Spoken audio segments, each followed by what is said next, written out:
বাংলাদেশে আশ্রয় নেওয়া রোহিঙ্গাদের জন্য আবারও বিশাল অঙ্কের আন্তর্জাতিক সহায়তা পরিকল্পনা ঘোষণা করেছে জাতিসংঘ। 2026 সালের জন্য নির্ধারণ করা হয়েছে 710 মিলিয়ন মার্কিন ডলারের বেশি তহবিল। কিন্তু প্রশ্ন হলো, এত অর্থ কোথায় খরচ হবে, কারা দিচ্ছে এই টাকা, আর কেন প্রতি বছর কমছে আন্তর্জাতিক সহায়তা? কক্সবাজারের শরণার্থী ক্যাম্প এখন বিশ্বের সবচেয়ে বড় রোহিঙ্গা আশ্রয় কেন্দ্র। 2017 সালের পর থেকে পালিয়ে আসা লাখো রোহিঙ্গার জীবন এখন পুরোপুরি নির্ভর করছে আন্তর্জাতিক সহায়তার উপর। খাদ্য, চিকিৎসা, নিরাপত্তা, শিক্ষা সবকিছুর জন্যই দরকার বিশাল বাজেট।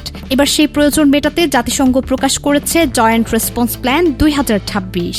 জাতিসংঘের তথ্য অনুযায়ী 2026 সালে রোহিঙ্গা ও স্থানীয় ক্ষতিগ্রস্ত জনগোষ্ঠীর জন্য মোট প্রয়োজন ধরা হয়েছে 710.5 মিলিয়ন মার্কিন ডলার।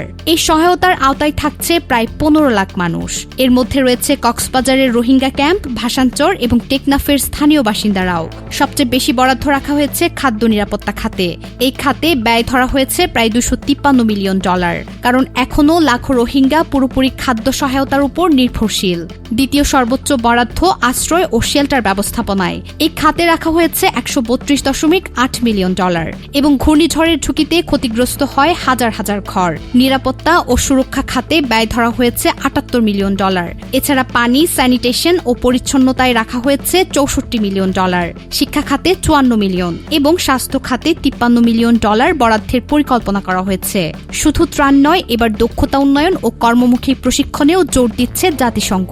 এই খাতে ব্যয় ধরা হয়েছে প্রায় 40 মিলিয়ন ডলার। অন্যদিকে শিশু ও নারীদের অপুষ্টি মোকাবেলায় পুষ্টি খাতে বরাদ্দ রাখা হয়েছে 31.4 মিলিয়ন ডলার। বর্তমানে বাংলাদেশে নিবন্ধিত ও অনিবন্ধিত মিলিয়ে প্রায় 13 লাখের বেশি রোহিঙ্গা অবস্থান করছে।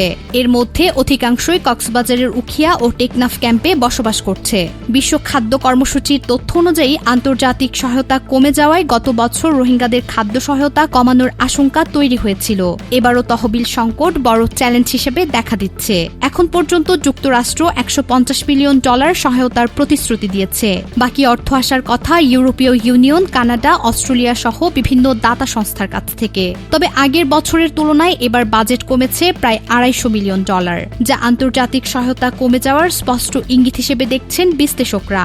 বিশ্বের বিভিন্ন যুদ্ধ, অর্থনৈতিক সংকট এবং নতুন মানবিক দুর্যোগের কারণে আন্তর্জাতিক সহায়তার প্রতিযোগিতা বেড়েছে।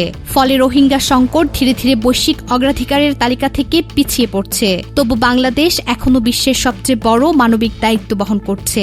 জাতিসংঘের কর্মকর্তারা বলছেন, শুধু মানবিক সহায়তা নয়, রোহিঙ্গাদের নিরাপদ ও টেকসই প্রত্যাবাসনই এখন সবচেয়ে জরুরি সমাধান। কিন্তু মিয়ানমারের রাখাইন পরিস্থিতি এখনও প্রত্যাবর্তনের অনুকূলে নয়। প্রায় 1 দশক পেরিয়ে গেলেও রোহিঙ্গা সংকটের স্থায়ী সমাধান এখনও আসেনি। প্রতি বছর বাড়ছে ব্যয়, কমছে আন্তর্জাতিক আগ্রহ, আর অনিশ্চয়তায় আটকে আছে লাখো মানুষের ভবিষ্যৎ। রোহিঙ্গা সংকটের দীর্ঘমেয়াদী সমাধান কি হতে পারে বলে আপনি মনে করেন? কমেন্টে জানান আপনার মতামত।